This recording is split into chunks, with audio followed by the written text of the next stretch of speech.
우리 주 예수님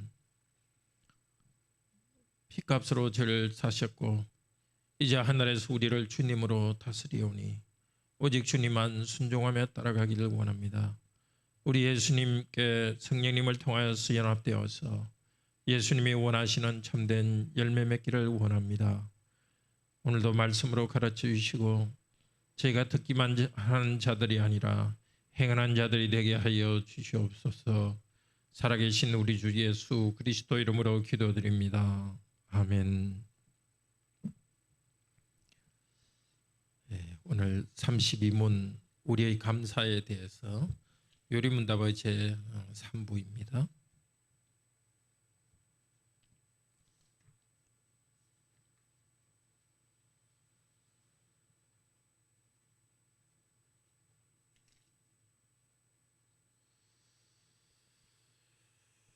네, 127페이지입니다. 문답합시다. 우리의 공로가 조금도 없이 그리스도로 말미암아 오직 은혜로 우리의 죄와 비참함으로부터 구원을 받았는데 우리는 왜 또한 선행을 해야 합니까? 그리스도께서 그의 피 흘려 우리를 구속하셨을 뿐 아니라 그의 성신으로 우리를 새롭게 하여 그의 형상을 닮게 하시기 때문입니다. 이것은 우리가 모든 삶으로서 하나님의 은덕에 감사하고 하나님께서 우리를 통해 찬양받으시기 위함이며 또한 우리 각 사람이 그 열매로서 자신의 믿음의 확신을 얻고 경건한 삶으로서 다른 사람을 그리스도에게 인도하기 위함입니다. 감사치도 않고 회개하지 않는 삶을 계속 살면서 하나님께로 돌이키지 않는 사람도 구원을 얻을 수 있습니까? 결코 구원받을 수 없습니다. 성경은 음란한 자, 우상숭배자, 간음하는 자, 도둑질하는 자, 탐욕을 부리는 자, 술 취하는 자, 욕하는 자, 강도질하는 자나 그와 같은 죄인들은 하나님 나라를 유업으로 받지 못한다고 말씀하십니다. 요리문답은 1, 2, 3부로 되어 있는데요. 이제 감사에 대해서 배웁니다. 교재를 통해 보겠습니다. 1부에서는 뭐에 대해서 배웠죠? 우리의 무엇과 비참? 죄와 비참. 2부에서는 우리의 구속에 대해 혹은 구원에 대해서 배웠습니다. 3부에서는 지금 죄로부터 구원받은 우리들이 어떻게 감사해야 될 건지 감사에 대해서 배웁니다. 그래서 누가 지혜로서 이렇게 말을 만들었어요. Guilt, Grace, Gratitude. 죄, 은혜, 감사. 자, 우리의 구속에 대해서는 사도신경으로 공부했죠. 또 우리의 감사에 대해서는 손발로 하는 감사에 대해서는 십계명으로 배웁니다. 입술로 하나님께 드리는 감사는 주기도문을 통해서 배웁니다. 다시 우리 요리문답 문답을 보시면요. 구원을 받았는데 왜 선행을 행해야 합니까? 선행을 행해야 될 이유를 예수님께서 그분의 보혈로 우리를 구속하셔서 죄 용서했죠. 뿐만 아니라 그분의 성령으로 우리 형상을 예수님의 모습을 담게 하십니다. 그러니까 구원은 죄 용서만이 아니라 성령님이 우리 안에 있으면서 그리스도의 모습으로 담게 하시는 것이기 때문에 선행을 해야 합니다. 자, 이렇게 함으로써 우리는 목적이 뭐죠? 하나님을 향하여 감사 찬양, 둘째로는 믿음의 확신을 얻고 세 번째, 경건한 삶으로서 다른 사람을 인도하는 것입니다. 교재를 통해서 계속 봅시다.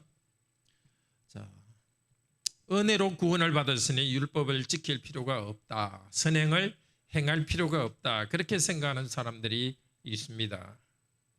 그리스도인이면서도 비도덕적으로 살아가는 사람들이 있습니다. 이단들 중에 구원파라 하는 데는 그렇게 가르칩니다. 자, 그런데 또 다른 문제는 구원은 은혜로 얻지만은 그 다음에 선행은 내 힘으로 생각한다는 것도 잘못입니다. 성경에서는 선행을 열매라고 말합니다. 그러니까 구원을 받으면 자연스러운 열매로서 선행이 나옵니다. 선행을 행하니까 우리의 구원이 이루어지는 것이 아니라 구원 전체의 열매로서 선행이 나옵니다. 요한복음 15장 5절에서 예수님께서 말씀하셨죠. 나는 포도나무요 너희는 가지다. 가지가 포도나무에 딱 붙어 있으면 자연스럽게 열매를 맺습니다. 그리스도께 붙어 있을 때 주님으로부터 무엇이 나오겠습니까? 힘이 나와서 열매를 맺습니다. 정말 은혜로 구원받은 사실을 깊이 깨달을 때 그 때문에 우리는 다른 사람을 사랑할 수 있습니다. 작은 선행이라도 할 수 있죠. 말씀을 읽고 기도하며 거라오네 거룩한 교제. 예수님과 교제 가운데 사는 사람은 참된 열매를 맺을 수 있습니다. 그리스도와 연합이 없이 체면 때문에 어떤 일을 하면 흉내는 내지만 진정한 열매를 맺을 수 없습니다. 그러니까 예수님을 믿으면 반드시 열매가 나옵니다. 그 열매도 자동적으로 맺는 게 아니라 믿음으로 계속 맺습니다.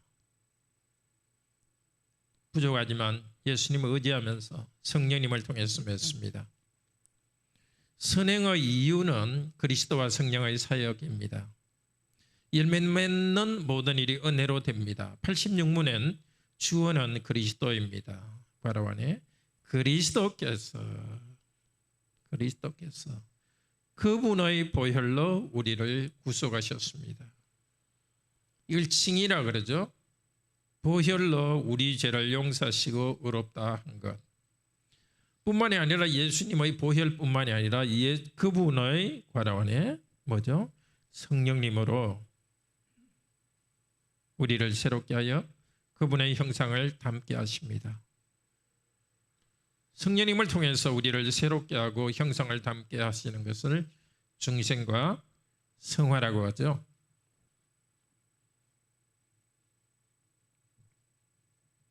이게 동시에 일어납니다. 칭의 믿을 때 의롭다 하시면서 동시에 성령께서 우리를 거듭나게 하십니다. 세례와 성찬에서도 마찬가지죠. 예수 그리스도의 피로써 죄사함 받는 것과 성령님의 새 생명 주시는 것이 거기에 일어납니다. 세례와 성찬에서 일어난 일이 우리 삶에서도 일어나는 것이 선행입니다. 자, 그리스도의 피로 우리는 어떻게 되죠? 죄사함 받을 때에 구원의 확신에서 오는 기쁨과 감사가 있습니다.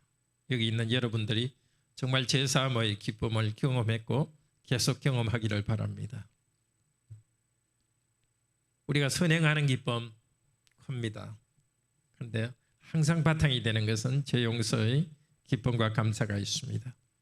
처음 내가 예수님을 영접할 때의 그런 첫사랑의 감격, 거기 기억에만 있는 것이 아니라 계속되는 은혜가 체험되어야 합니다. 예수님을 사랑하는 데서 성장이 있는 것이 정상입니다. 그래서 은혜 가운데 자라지 않으면 구원의 확신도 흔들립니다. 죄사함의 은혜가 새로워지면서 우리 예수님을 점점 사랑하게 됩니다. 나를 위해 죽으시고 그 근원 내주셨는데 우리 예수님을 위해서 내가 살아야지. 그런 생각이 일어납니다.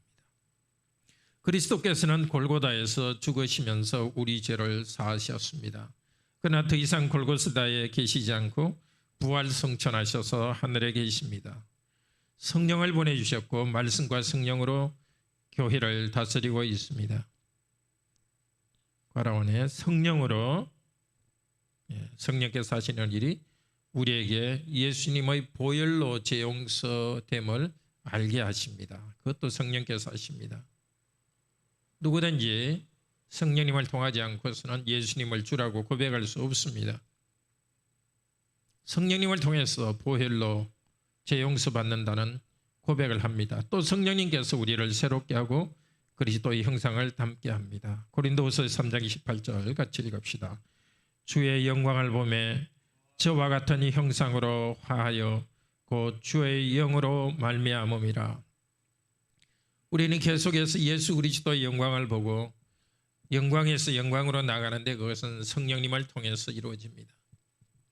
지금 우리가 예수 그리스도의 영광스러운 모습으로 변했지만은 계속해서 더 영광스러운 모습으로 변해갑니다. 하나님 말씀을 보고서 거룩의 삶에서 점점 변화되어 갑니다. 그리스도의 형상을 닮아가는 데 있어서는 자질을 키우는 것보다 더 중요한 것은 사명을 다하는 것입니다. 혹은 직분을 다하는 것입니다.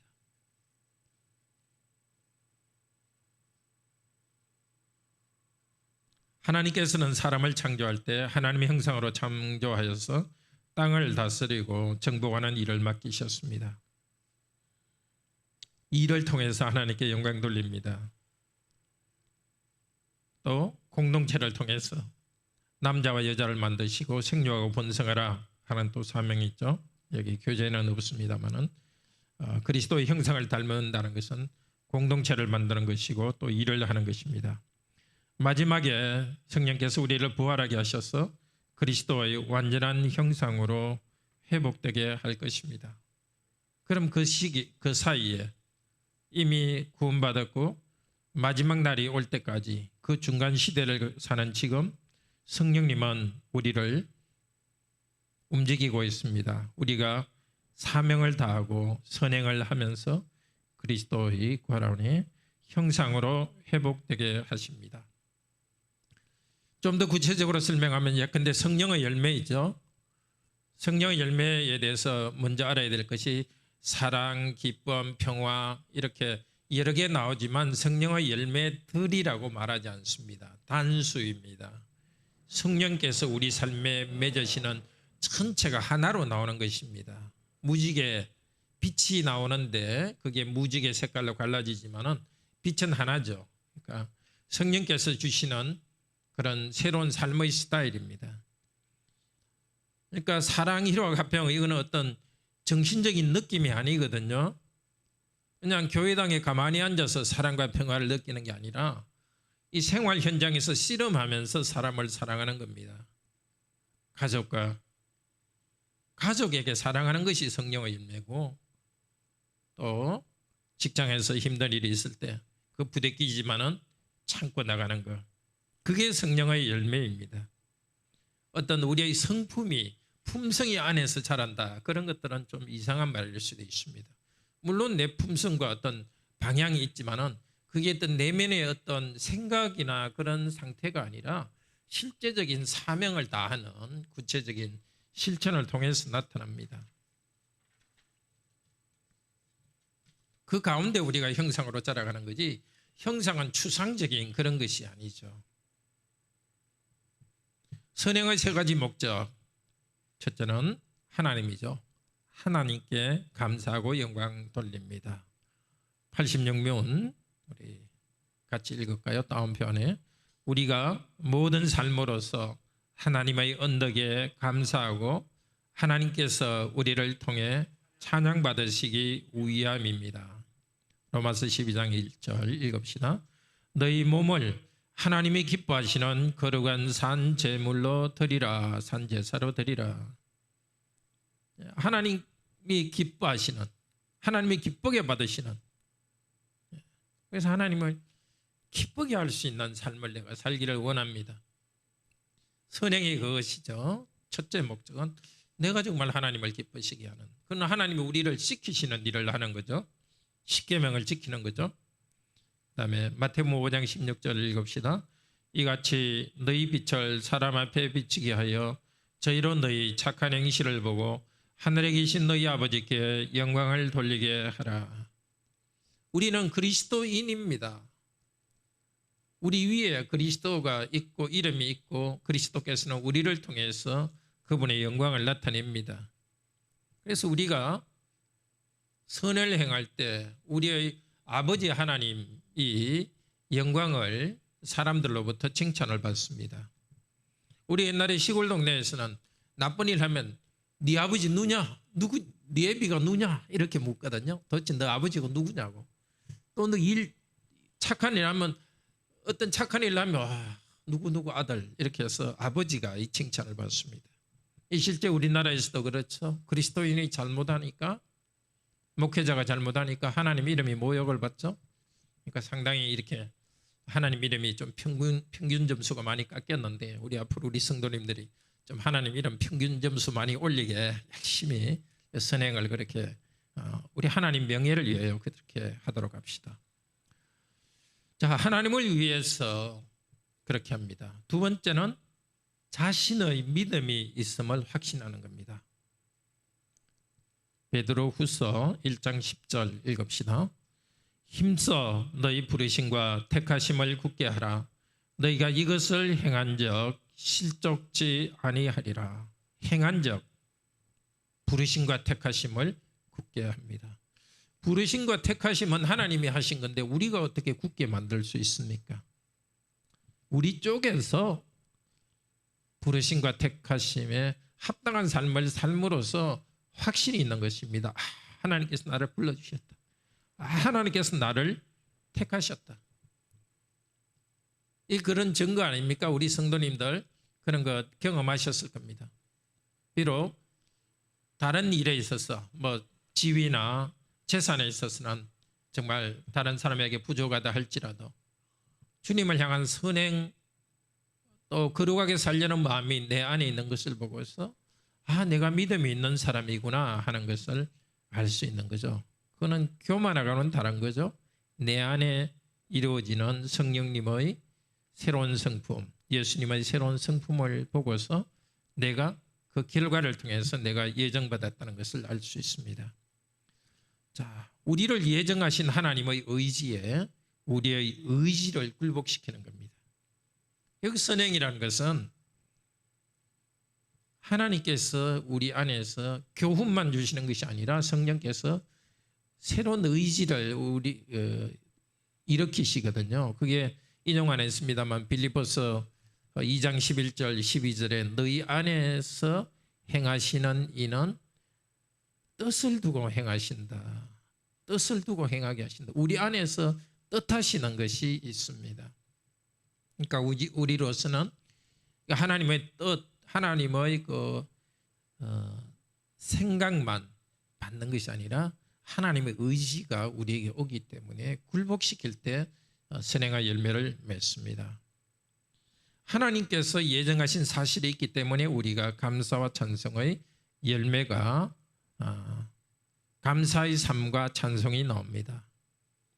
그럴 때 우리가 굴복시켜야 되는 거죠. 구체적으로는 찬송해야 되는 거죠. 아침 저녁으로 성령께서 우리에게 찬송을 일으키니까 찬송해야 되는 거고 우리 안에서 거룩한 의지를 주시니까 우리가 그 순종해야 되는 거죠. 그러니까 우리 안에 우리 삶을 통해서 일어나는 열매를 통해서 볼 때 하나님께서 나를 예정하셨다는 것을 확신합니다. 자, 그런 점에서 87문 읽읍시다. 여기 적혀 있는 거요. 감사치도 않고 회개하지 않는 삶을 계속 살면서 하나님께로 돌이키지 않는 사람도 구원을 얻을 수 있습니까? 결코 구원을 받을 수 없습니다. 예, 하나님께서 사람을 변화시켜 주시면 반드시 하나님께 감사하는 것이 있고 또 거룩한 삶을 사는 것이 있습니다. 열매가 없으면 돌이켜야 됩니다. 조심해야 되겠습니다. 열매가 없을 때 앉아가지고 내가 구원받았을까 안 받았을까 그건 어리석은 생각이죠. 구원받기 위해서는 하나님 말씀을 우리 가운데 가득 채워야 되니까 말씀으로 돌아가고 또 말씀으로 그리스도를 받아들인 사람은 순종하면 되는 거지 믿음과 순종을 향해서 빨리 나아가야 되는 겁니다. 선행의 목적은 하나님께 감사하고 영광 돌림, 둘째로 자신의 믿음이 있음을 확신하고 셋째로 다른 사람을 그리스도께 인도합니다. 우리가 바른 삶을 살 때 다른 사람이 질문합니다. 너희 속에 소망에 관한 이유를 묻는 자들이 생깁니다. 왜 너희들은 그런 희망을 가지고 살아가느냐 하고 우리들에게 묻습니다. 다르게 살아갈 때. 특히 우리 성도들이 참 가정생활 또 그 외에 도덕적으로 좀 단정하게 살지 않습니까?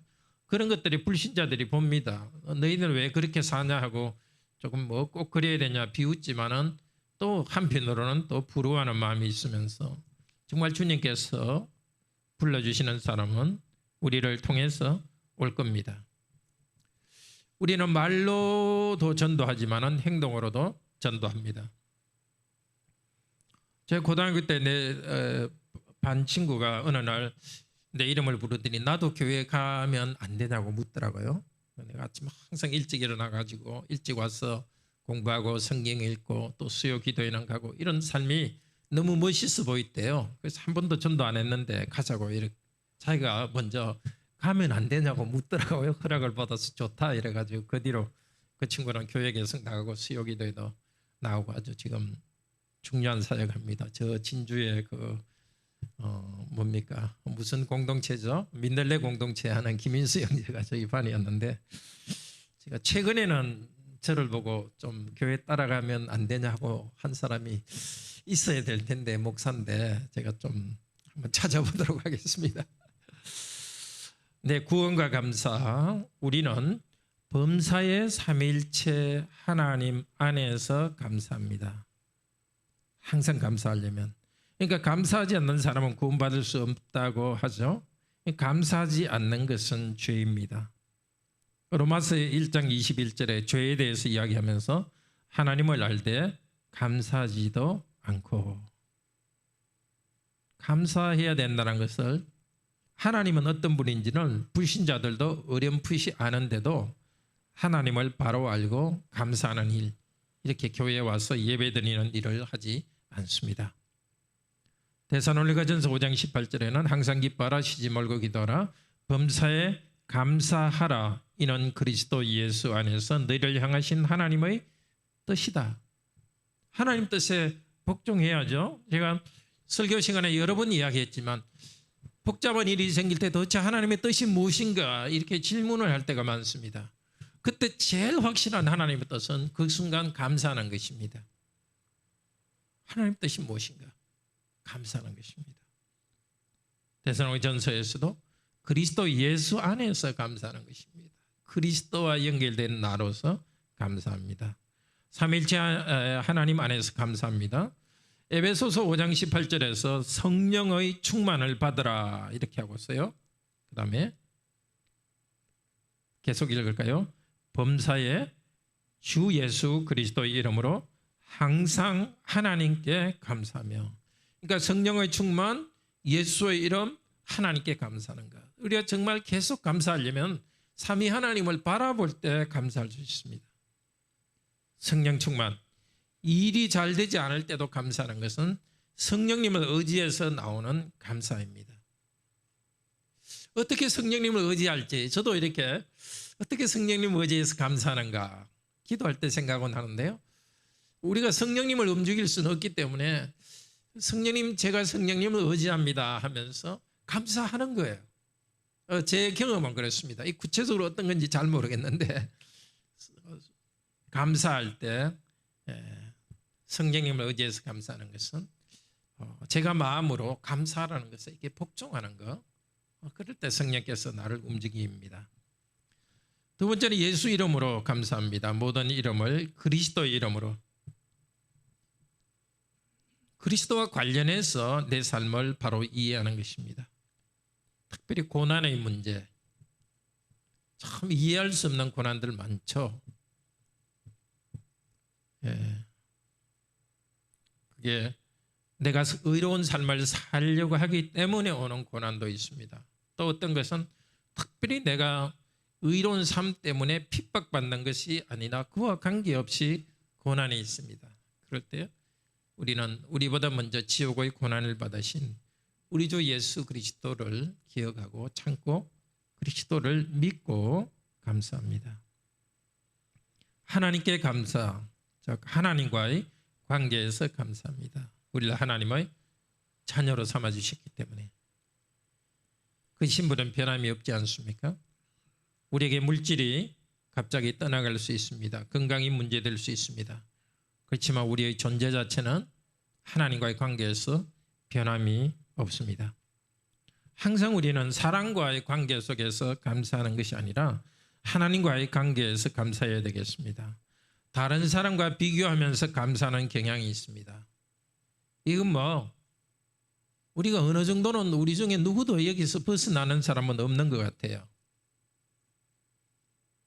비교하면서 감사하는 사람은 나는 저 사람보다 뭔가 많이 받았다 생각할 때는 우월감 가운데서 하나님께 감사합니다. 나는 부족하다 생각하면은 또 열등감 가운데서 있습니다. 불신자들은 다 하죠. 이 두 개 가지고 시계추처럼 추시계처럼 왔다 갔다 합니다. 우리 마음속에 사람의 인정을 너무 바랍니다. 항상 불안하죠. 너무 감사하고 있다가 자기보다 좋은 사람 만나면 갑자기 불행해지는 거 있죠. 예. 나도 어느 정도는 성취했다 생각했는데 10년 만에 동창을 만났는데 걔는 너무 더 성취했으면 내가 너무 초라해 보이는 그런 식의 것들은 성령님이 주신 생각은 아니죠. 하나님에 대한 바른 신앙이 있을 때 우리는 하나님과의 관계에서 감사할 수 있습니다. 그 다음에 그 점에서 교회 안에는 다양한 사람들이 조화를 이루며 살아갑니다. 하나님 나라는 그렇게 다양한 사람이 모여져 있습니다. 복음 이외의 것은 하나로 획일화해서는 안 됩니다. 직업도 다양하고 삶의 스타일도 다르고 자녀 교육 방식도 다르고 교육 수준도 다르고 우리 교회만 하더라도 그런 점에서 얼마나 감사합니까? 그런데 이걸 서로 비교하기 시작하면 이런 기준으로 비교하기 시작하면 정말 교회 공동체가 아니게 되어버려서 우리를 묶는 것은 어떤 이런 외적인 것에 좋다 나쁘다 이런 것으로 묶인 것이 아니라 오직 그리스도를 중심으로 모였습니다. 우리는 각각 그리스도 안에서 자기가 되면 됩니다. 남과 나를 똑같이 만들 이유가 없고 그리스도와의 관계에서 나는 나대로 살면 됩니다. 각각 자신의 은사와 재능대로 자유롭게 살아가고 그것을 존중해야 되겠습니다. 그러니까 삼위일체 하나님 안에서 감사한다는 것은 나의 나됨, 자기성 그것을 유지할 수 있는 거죠. 굳이 다른 사람처럼 될 필요가 없는 거죠. 키가 작은 사람이 굳이 농구 선수가 되려고 할 필요도 없고 몸이 이렇게 빵빵한 사람은 씨름 선수가 되면 되지 굳이 100m 선수가 될 필요가 없잖아요. 주님께서 주신 그 안에서 하나님과의 관계에서 살아가고 그렇기 때문에 교회 안에 있는 사람들은 아주 다르지만은 모두가 하나님의 자녀로서 동등한 것이 있습니다. 우리 한국 교회에서는 정말 이런 것은 좀 고쳐야 될 문제인 것 같습니다. 우리나라 문화가 워낙 똑같이 만들려고 하고 비교하고 심지어 눈치까지 보고 있는데 하나님 나라와는 관계없는 것이죠. 정말 우리가 감사할 것은 복음을 들었고 영원한 나라의 백성이 된 것입니다. 그 감사할 것이 있습니다. 우리가 복음을 알 때 그리스도의 사람이 되었다는 것을 알 때 평안한 마음을 품을 수 있습니다. 하나님을 찬송하고 감사하며 말씀을 잘 지키고 열매를 맺을 수 있습니다. 복음 안에서 이것이 가능한 겁니다. 단순히 도덕적인 의무감이 아니라. 그러니까 감사의 열매를 맺기 위해서는 그리스도를 더 알아가고 그리스도의 은혜를 다 알아가고 기본이 되어야 됩니다. 감사를 가르치는 십계명 주기도문도 그리스도의 복음을 중심으로 있습니다. 자, 항상 우리가 그리스도를 바라보는 것, 또 성령님이 주시는 구원의 은혜를 더 깨달아서 그 결과로서 더 많은 선행의 열매를 맺게 되기를 바랍니다. 그리고 여기서 말하는 선행이라는 것은 불우이웃 돕기나 특별히 사람들이 말하는 그런 특별한 선행이 아니라 삶 자체가 선행이 되는 것입니다. 일상 가운데 우리가 가정에서나 직장에서나 길거리 가는 사람들이나 삶 전체가 선행이 되는 것입니다. 혹시 질문 있으신가요? 우리 경훈 형제 오래간만에 나왔는데 혹시 질문이 있는가요? 그래요. 시험 준비한다고 바쁜데 시험 잘 치세요. 네, 기도하고 마치겠습니다. 참으로 감사합니다. 타락하고 자기중심적이고 또 추한 것이 있는 저희들인데 우리 주 예수 그리스도의 보혈 공로로 다 덮어주시고 씻어주셔서 죄 없다 의롭다 인정해 주셨습니다. 그와 동시에 저에게 성령님을 보내주셔서 제가 예수 그리스도의 형상으로 변화되게 하셨습니다. 여전히 죄와의 싸움이 있는데 저희가 항상 그리스도와 연합함으로써 이 선행의 열매를 맺게 하소서. 목적이 저희 자신을 나타내기 위해서가 아니라 하나님의 영광을 나타내기 위해서 또 이렇게 선행을 행함으로써 우리 자신의 구원의 예정이 확신 있게 우리에게 뿌리 박히고 또한 우리의 선행을 통해서 믿지 않는 사람들이 하나님을 믿는 일이 일어나게 하여 주소서. 주여 우리가 이것을 들었사오니 이제 오늘 내일 이번 한 주간 계속해서 자기를 부인하고 그리스도의 사람으로 변화되게 하여 주시옵소서. 살아계신 우리 주 예수 그리스도 이름으로 기도드립니다. 아멘. 네, 평안한 저녁 되십시오.